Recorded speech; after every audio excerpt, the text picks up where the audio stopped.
Welcome to Manager Tools. Today's show, the Project Management Drumbeat Meeting, Part 1. Here we go.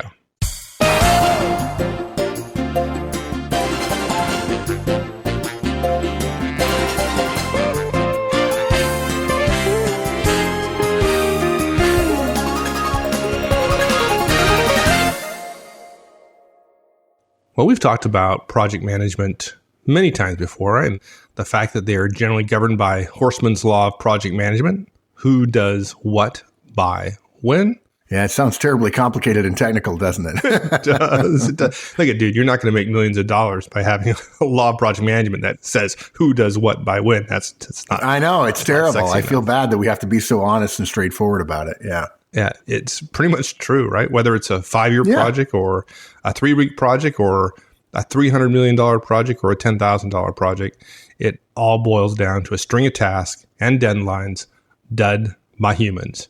Who's doing it? Yeah. What are they doing it? And when is it due? Right. Yeah. And it reminds me, there's a poem, right? John Brown's Body. John Brown's Body. And in there it says, humans end up straggling after ripe blackberries when they should be meeting deadlines. And I'm paraphrasing because he was talking about war and he wasn't talking about projects, although war is a big project. But anyways, I digress. Yeah, it is.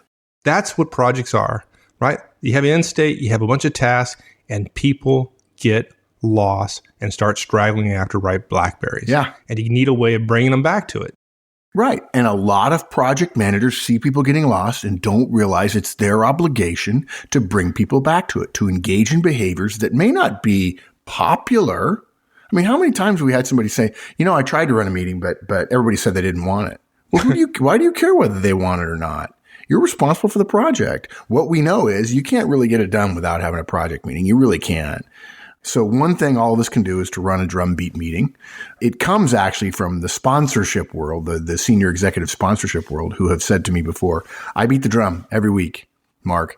They know they're going to be in a meeting with me. They know they don't want to piss me off, and I'm willing to give my time every week. I prefer a half an hour, but I'll give you an hour. If you're on a project of mine that I'm the sponsor of, I'm in the meeting every week.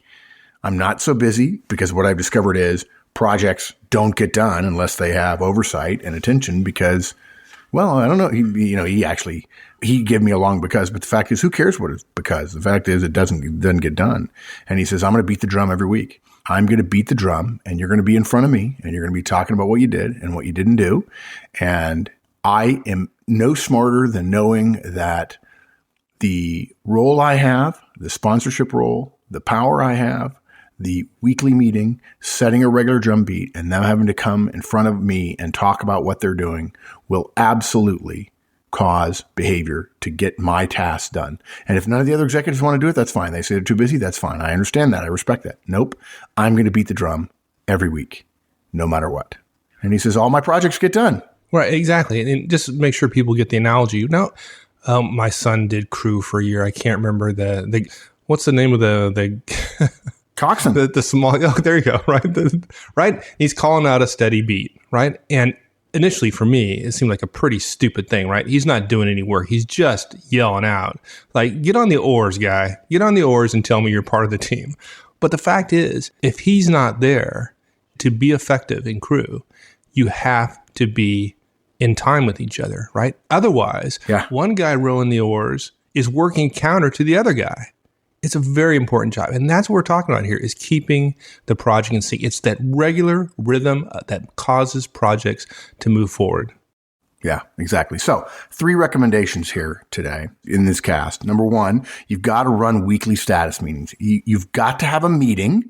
We'll talk about that. And it's got to be weekly. This is what we know from hundreds of thousands of projects being run. Can't be monthly. Can't be biweekly. It doesn't work. The difference between projects that have monthly meetings and biweekly meetings as opposed to weekly meetings is night and day. It's just as if you fall off a cliff. And we're going to talk about that in more detail. We've talked about it before. We're going to talk about it again. Horstman's Law of Organizational Communication. Say something 7 times, half the people will say they heard it once. We're going to repeat it. We're going to beat that thing like a drum. Number 2, You've got to update every deadline every week, or let's put more precisely, every missed deadline every week. This is an enormous problem. Deadlines are missed. Everybody knows they're missed, and they're left missed, and work gets further and further decayed away from it. And what we know about human behavior is a missed deadline. If you miss it by one day, the second day you are less motivated to work on that deadline. There's not enough pain for you on day one. If you can survive day one, day two is always going to be less pain because people are busy doing other stuff. You've got to assign new deadlines to every missed task. That's part of the drumbeat you're setting, saying we're not going to let this thing die if there are 40 strands of this project, we're not going to let this project die because suddenly 23 of them are dead because we haven't updated the task. We will stop doing new tasks until we get caught up on the existing ones, assuming we've done some good planning. And the third thing is you've got to make every decision every week. And we say every in all capitals. This is a huge problem. And it comes really from a lot of the work we've done with sponsors of projects that if you're a sponsor, I guarantee you tell them, I guarantee you come to the meeting, any decision you want made, I'll make it. You will not have to wait around for me. We're not going to wait another week to get more data. We're not going to figure out a better technical solution. What we've learned is that any kind of gain you get in improved quality by saying we don't have enough information, we have to wait, causes everyone else to believe the project is going to have to wait. Because of that, the project slows down. Nope. If you're on a project and I'm the sponsor, or even if I'm the project manager, if a decision needs to be made, I will make it in the meeting. It will never go longer than a week.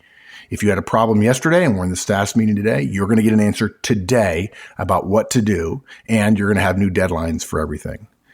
And it is this discipline of weekly, and then look, we're not tied to weekly, and we'll talk more about that in a minute. Or let me put it differently. We are tied to weekly, but we don't believe weekly is magical. We just know it's behaviorally effective. You start beating the drum every week and you say, you're going to meet with me. We're not going to have any deadlines older than a week. Okay. And by the way, we're going to give you shorter and shorter deadlines as time goes by. And every decision is going to get made every week that needs to get made. You discover that your projects start finishing on time. Now, you may in fact discover that you're not making great decisions, but that's different than every project failing because you can't get it in on time. And if you apply this in a place that already ships on time, what you'll discover is if you stay on time each week, as opposed to having a death march, drumbeat meetings are essentially designed to kill death marches. And if you stay on time, you'll discover quality improves and you'll still ship on time. So 3 things: run the weekly status meeting no matter what, update every missed deadline every week, and make every decision every week. And that's how you do it. That's how effective sponsors and project managers do it all the time. They're disciplined about it. I'm sure people winced when they heard run weekly status meetings because everybody hates project meetings, right? Everybody. And if you think about it, people are like, oh, weekly. I hate them. And you're going to make me do them every single week. I'm wrong about a lot of things. I've been wrong about things in the past. But this is not one of them. I know what's coming, right? Yeah. I mean, I say this at conferences, and I know some people who are not like me sort of screw up their nose a little bit and say, I don't like that comment too much. But folks, you don't like it, but we're going to console ourselves with being right. Look, everybody hates project meetings, right? And weekly is too often. That's what everybody tells us. The problem is you don't hate all staff meetings. Those of you who are saying, I don't like staff meetings, status meetings, blah. You just hate bad status meetings. And all of the status meetings you've ever been to have been bad ones. Okay. Now look, we feel your pain.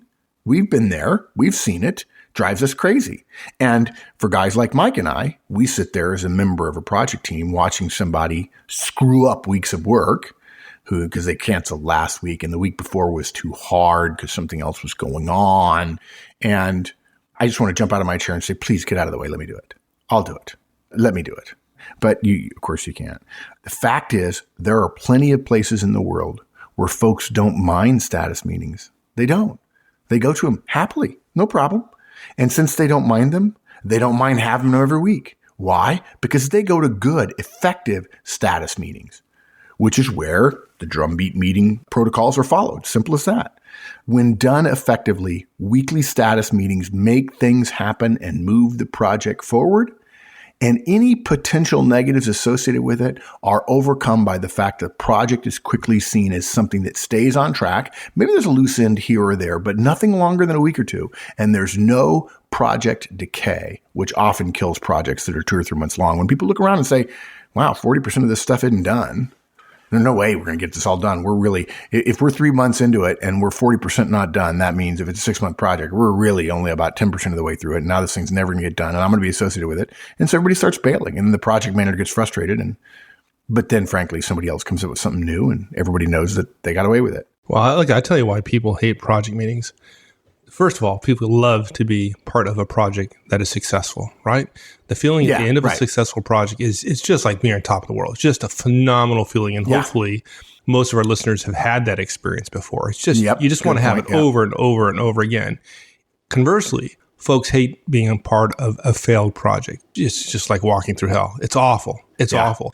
And when there are bad project status meetings, people intuitively understand this thing is not going to happen. And so they're just living the project failure every single week. That's what's happening. In my estimation, that's what's happening. Right. They're literally predicting it's going to fail. And that just takes a little bit of the life out of them every week. It's like a slow death, right? The great tragedy in life is not the death we suffer at the end, but the 1,000 little deaths we suffer all the way through. Yeah. It's a good point. You're right. But let's be clear about a couple of things. I know people have issues with having to give status, and I know people have problems with weekly. And so I want to take a minute, even though many of you know, this is Manager Tools, they're going to tell us again, blah, blah, blah, blah, blah. Yeah, you're right. And there are probably 5,000 people listening to this cast that have never listened to this before. So let's make it clear.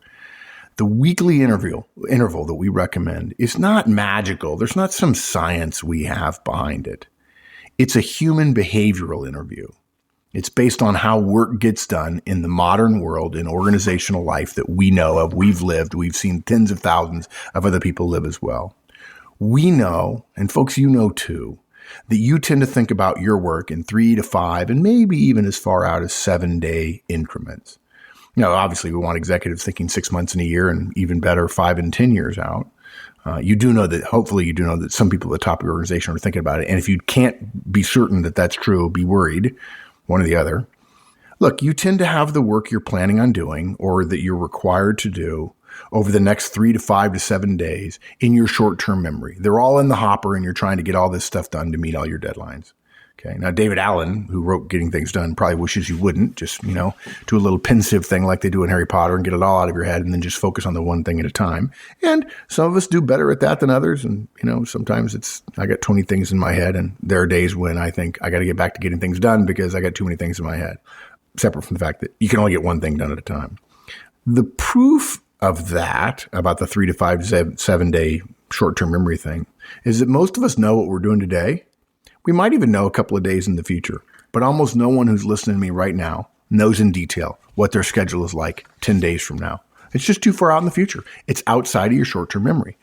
And what that means is if you have project meetings outside of the periodicity, the timeline, the interval of most people's short-term work memory, the work you're expecting to be done will also be outside the short-term work planning that they are doing.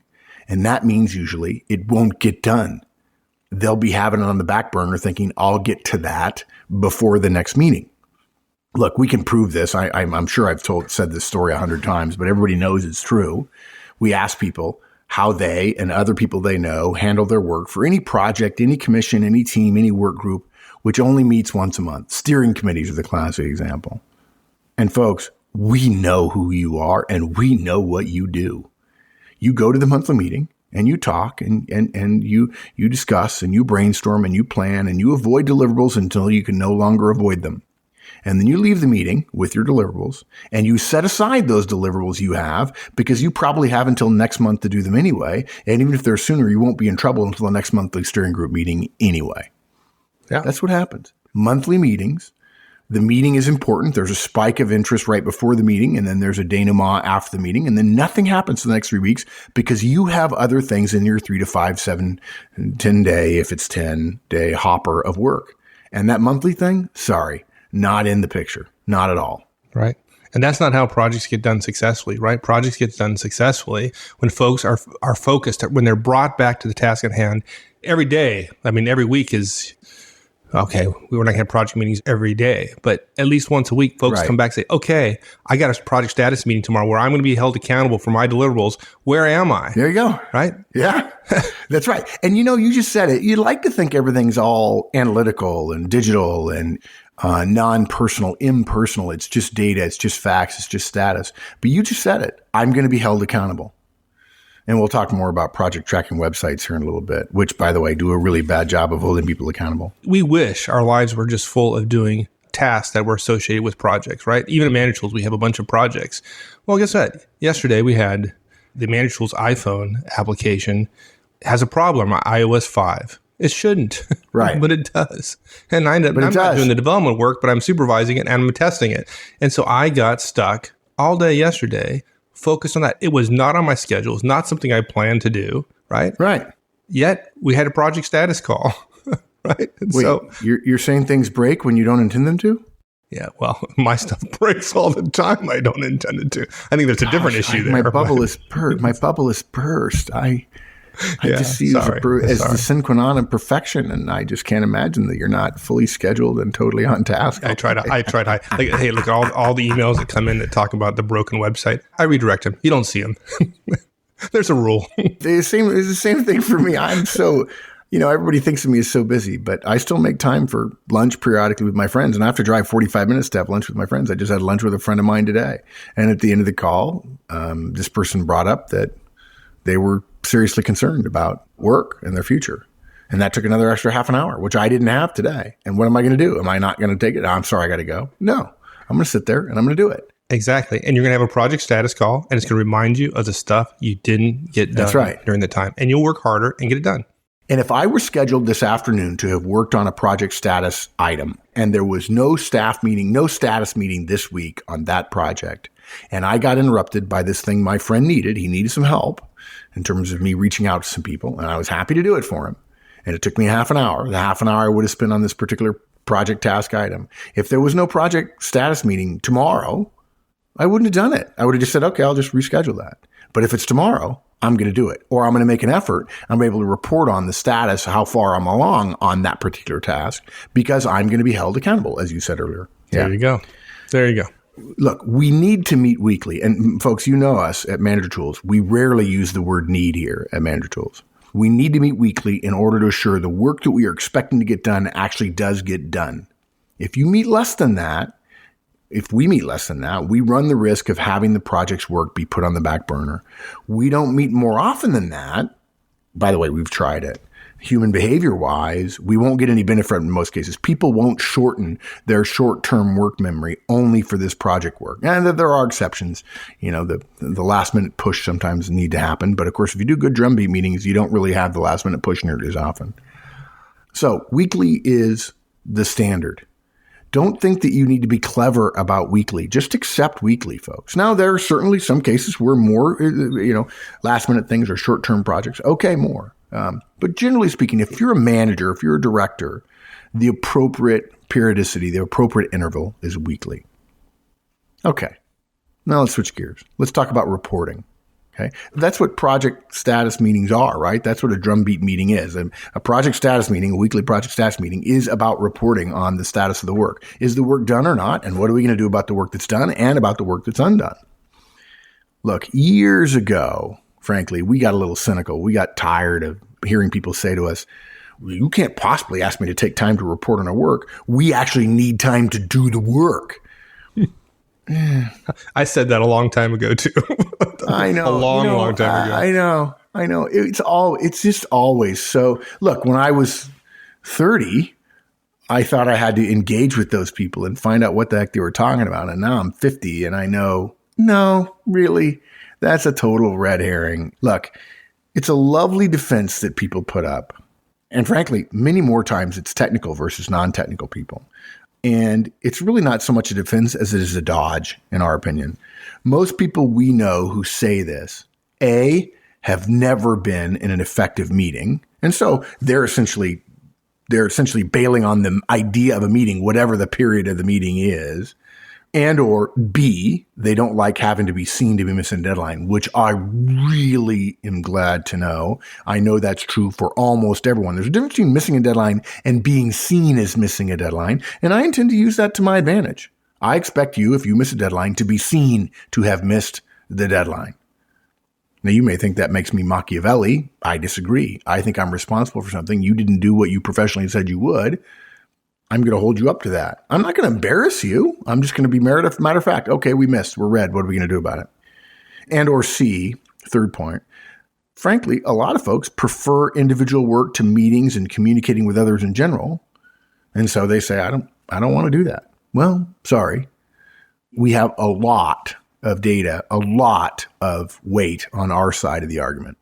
Mike, you can disagree if you want. I find no evidence based on my experience that people are on so many projects that project meetings on every one would be too many. I just don't see that. No. I look at people's schedules. I don't. I mean, people say, I got 5 meetings here and there. And I look in their calendar. No, you don't. It's not in your calendar. How do you remember when they are? I just got them all in my head. No wonder you're so inefficient. You're trying to keep all the meetings and you're busy writing code way down in the details, and you can keep track of your mind how many minutes are left until you have to go to a meeting. No, the guys I know who are really good at writing code are so far down in code, they have to be drug out of the depths by somebody knocking on the door and the guy going, geez, it's 4:00 already. I'm late. I got to go home. I got to pick up the kids.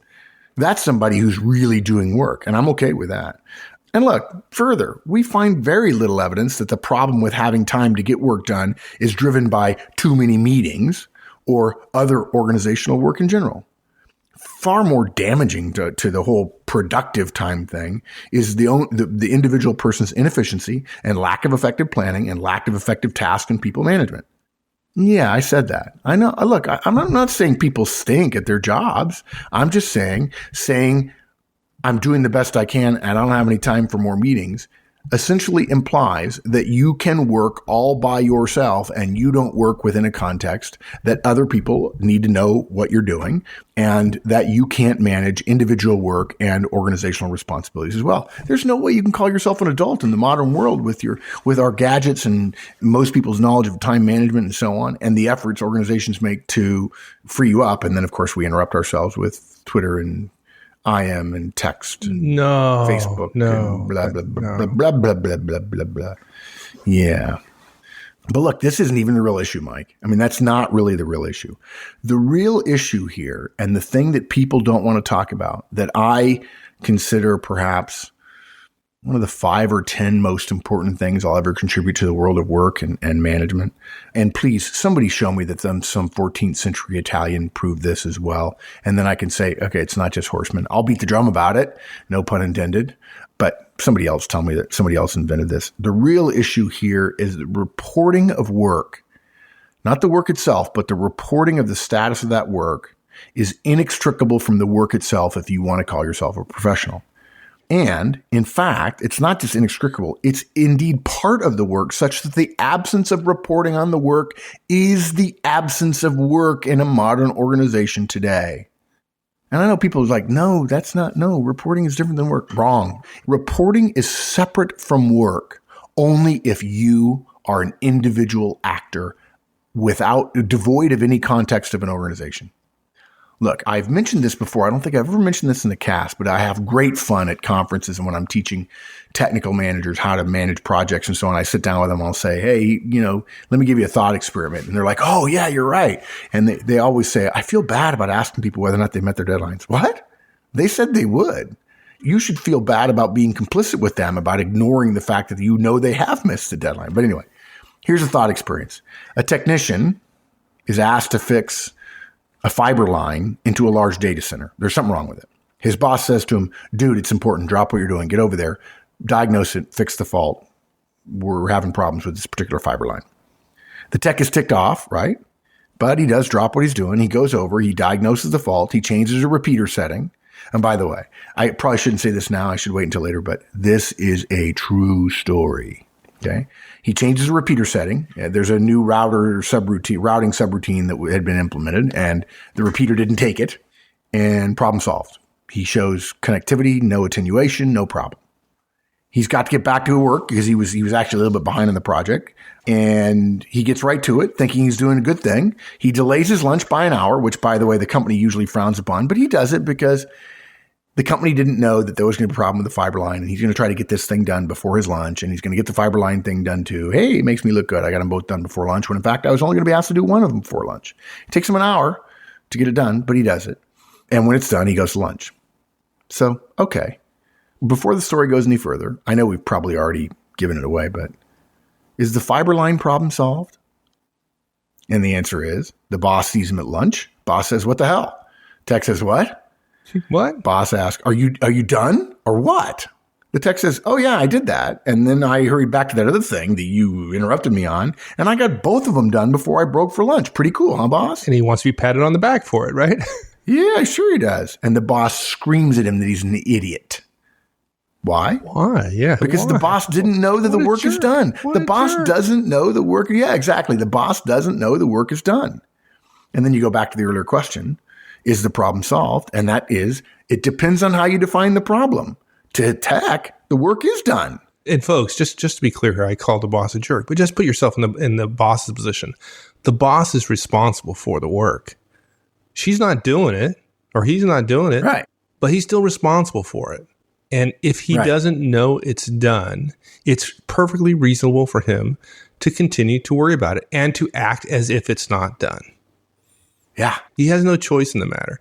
And frankly, the fact that he gets mad, no, okay, he shouldn't be if he's expressing responsible. It that way. But right. Oh, yeah, like, exactly. I'd be mad too. So I've been worried about this customer this entire time. This fiber line, apparently it's pretty important. And it's been done. Hey, dude. Yeah. Thanks. Yeah. And some people are listening right now, Mike, and think you're saying the boss was a jerk for yelling, but you're not saying that. You're saying, Tack, you're a jerk for not telling me. Exactly. I'm legitimately worried. And folks, listen to what he said. The boss is responsible for the work too. If you're responsible for a work and you don't know it's done, is it done? And the answer is no, it's not. The issue is responsibility versus task implementation. But look, it depends on how you define the problem, whether or not it's done. To the tech, his work is done. To the boss, the line might as well still be down because he hasn't been able to reset the telecom switch to allow it to test and use the line. Because, folks, this is a reporting problem, not a work problem, not a motivation problem. I was about to say not a communication problem, but of course, reporting is communication. It's not a job skills problem. It's just communication/reporting. It's not enough to do the task. If you're a frontline manager or supervisor, one of the greatest legacies you can give the young people or old people who work for you is it ain't done until you've reported it done. It's not. Period. If you do work and you don't submit your timesheet, the system doesn't know you worked. And I know you're thinking, well, gee, that sounds bad because it implies that work is not work, that work is something else. It's work plus something else. Yeah, it does. And that artificiality, we admit it, depending upon how you define work as a matter of vocabulary, that definition of work is inherent on organizational life. Work as an individual is just tasks. Work in an organization is task plus reporting. It is the nature of human social organizations. It's just the way it's done. We got to get it through our managerial heads that work that is done, which the organization is not aware of being done, is work that is not done at all. And we mean that. Just because you've done it doesn't mean it's done. The organization has to know it's done. It's a bit like the right hand doing something and the rest of the body not knowing it.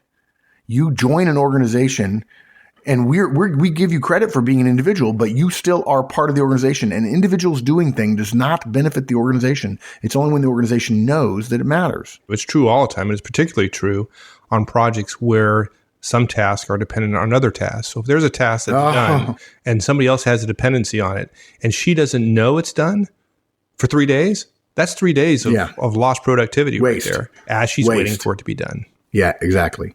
It is not enough in an organization where specialization of labor is the fundamental reason for the organization. If you don't know that, folks, trust me, that's why organizations exist. It's not enough to simply do your work. Work that is not reported upon as being done is not done. If others don't have access to the knowledge that, quote, the work is done, unquote, they're unable to be as effective, per Mike's comment. Now, look, some of you are still fighting us. So we want to go one step further than we already have on this point. Although we're not going to go any further after that. We can keep winning this argument no matter how many ways you go. But in the interest of time, I know what some of you are saying. You say, well, okay, if other people need to know about my work, they can just look it up. They can come ask me. First thing people say is they can come ask me. I just have to tell you, that's monumentally dumb. Or they can just go look it up. And then you say, maybe you get smart and you say, no, wait, I can see where everybody having to come ask me all the time is probably not good for me. And it's probably inefficient. And of course, you'd be right. But hey, why don't we all just update status on intranet project status site? That'll take me just 1 minute. I do the work and it takes me a minute to do reporting. A minute per task for me. I'm okay with that. Oh, thank you so much. It'll take me a minute, but I'll do that in deference to your point about work and specialization and all that organizational stuff you just said, Mark and Mike. And then the snark mark, not the dark mark now, but the snark mark comes out and says, oh yeah, everybody always updates their project status on that intranet site. Oh, sure they do. It's so easy. That's why we spent all that money on the intranet, because all the project technical people said intranet status is the way to go. People will just automatically update. It'll be fine. Holy crap. I know project managers who do nothing but hunt people down and say, will you please update the status? Please update the status. So then the manager can go back and read the status that they just heard from the person, so they can balance that against 1,000 other factors in terms of resources and so on. Project status. Look, I don't have anything against project status sites. I just know the behavior that tends to happen around them. Right. Exactly. Not only do people not update, but look, this implies something else, that the person who wants to know the status should have to come and find the status. But folks, that's inefficient on its face. The person who did the work knows the status. Others want to know. Why require any effort at all from other people when one of us, the one who did the work, knows what we want to know and can communicate it to us directly and clearly? This is why we have guidance recommending managers, including project managers, never assign work tasks that don't include the reporting of the work's status with the task itself. In other words, don't assign the creation of a logo for a new product. Assign the reporting to you of the new product logo's creation. Send me the logo, as it were. This way, the absence of the reporting is failure to accomplish the assigned task. And there's nobody in the world who can say, I'm not comfortable having to report this stuff. I want to be able to do my work, but I wasn't hired to have to report all the dang time. Why are you guys making me report all the time? Oh my gosh. I mean, it's just mind-boggling. Look, part of the rationale, obviously, here is Managerial Economics 101. And some of you remember that from the earlier guidance. If a manager and a direct can both do a task, the direct must do it. Otherwise, it's more expensive. If the direct can update status, as opposed to the manager coming to find the status, not only does the manager get paid more, but it takes a lot longer for the manager to find out status rather than the direct who did the work to report the status. But even if you said everybody's paid the same on the project, Mark, so the manager spending 5 minutes finding out about it is still roughly equivalent to the direct spending 3 minutes updating a project status. Yeah, even if that were true, which of course it's not, 5 or 6 or 10 people having to ask or not knowing about the status of something upon which their work is dependent is a lot more expensive than one of us reporting what we already know to be true. Status of work is actually separate from work. They're two separate items. And knowing the status of the work is a third item, if you will. Now, look, some of you might still be hanging on to the idea of avoiding a meeting, coming up with an email, update list, a distro, a server, listserv, something, whatever. And again, sorry, no. As Mike alluded to, held accountable. I mean, look, where were we, Mike, where somebody brought up something about being held accountable? Oh, I know. Somebody told me that my definition of being held accountable was wrong. Where was that, though? No, it was my direct. Somebody sent me a long email recently saying, Mark, my directs held me accountable for something. Okay. I remember. Yeah. No, I'm sorry. No. Apparently we have different vocabularies because it's just not right. I'm happy to have that discussion with whomever wrote that in, but I read it and go, no, we disagree, and I don't think we're going to get to a conclusion, so I got to go somewhere else. Look, the fact is the requirement to report with the social aspect of admitting one's successes and failures verbally to other people are an enormous motivator to better work accomplishment. The emotions people feel when they update a tracking site with a yellow status and comments is nothing compared to the dread they feel having to admit and the tracking site is rarely seen as an admittance, right? Having to admit that they failed or are near to failing. And you might say, well, gee, I wish people were better than that. Yeah, well, if wishes were horses, beggars would ride. People aren't better than that. And I'm one of those people, and I need it.